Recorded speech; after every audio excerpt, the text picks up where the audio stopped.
Alcon blue butterflies begin their courtship in June and July. They're surely one of the loveliest sights of a European summer as they flutter and flirt among the flowers of the meadow.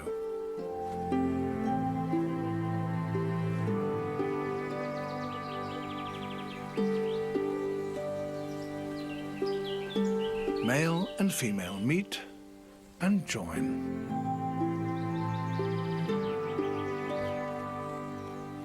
Once they have mated, the female Alcon blue must find a gentian plant.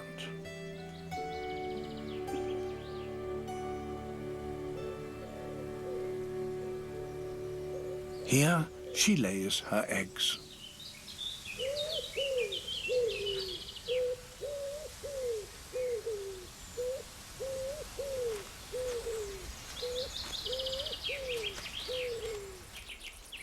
The caterpillars, when they hatch, stay feeding on the gentian for a couple of weeks. But eventually they fall to the ground. There are ants everywhere in a meadow like this, and they soon find it. It smells just like one of their own larvae, and they start to haul it back to where one of their larvae should be, in their nest. Other foragers from the same nest have found another. During the next few weeks, as many as half a dozen may be taken back to the nest.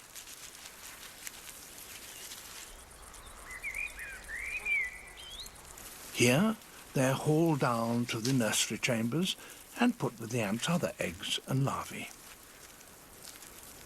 And because the caterpillars continue to produce a pheromone exactly like that produced by the young ants themselves, they're treated as if they were young ants, even though they're bigger and a different colour.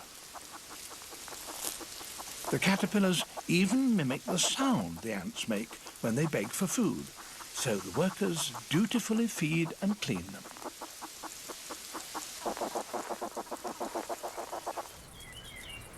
You might think that this caterpillar has protected itself very well by deceiving these ants, but life in the undergrowth is full of surprises. An ichneumon wasp. It too, like the blue butterfly, wants to get its young into an ant's nest, but not merely as lodgers. It has a more sinister intention. Somehow or other, in a meadow full of ants' nests, it can detect which one harbours a butterfly caterpillar, and this, it decides, is one of those. Once inside, the ants start to attack it, as you might expect, but then the ant's behaviour changes. There's pandemonium. The wasp has released a pheromone that makes the ants attack one another.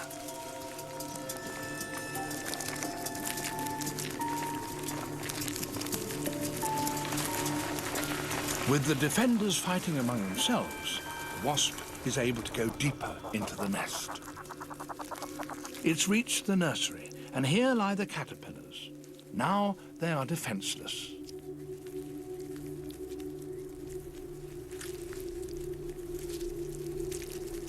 The wasp sets about injecting each of them with an egg.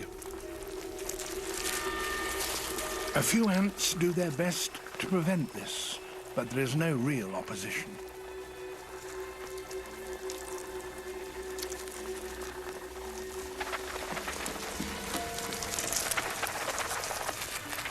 The wasp leaves. With the wasp gone, the ant colony slowly returns to normal. The caterpillars are still there, alive and apparently well, and the ants continue to care for them. Once the caterpillars are fully grown, each starts to construct the chrysalis, which all butterflies need as a protection while they turn themselves into adults. Each chrysalis is cleaned and protected by the ants as if it were one of their own pupae. One begins to hatch.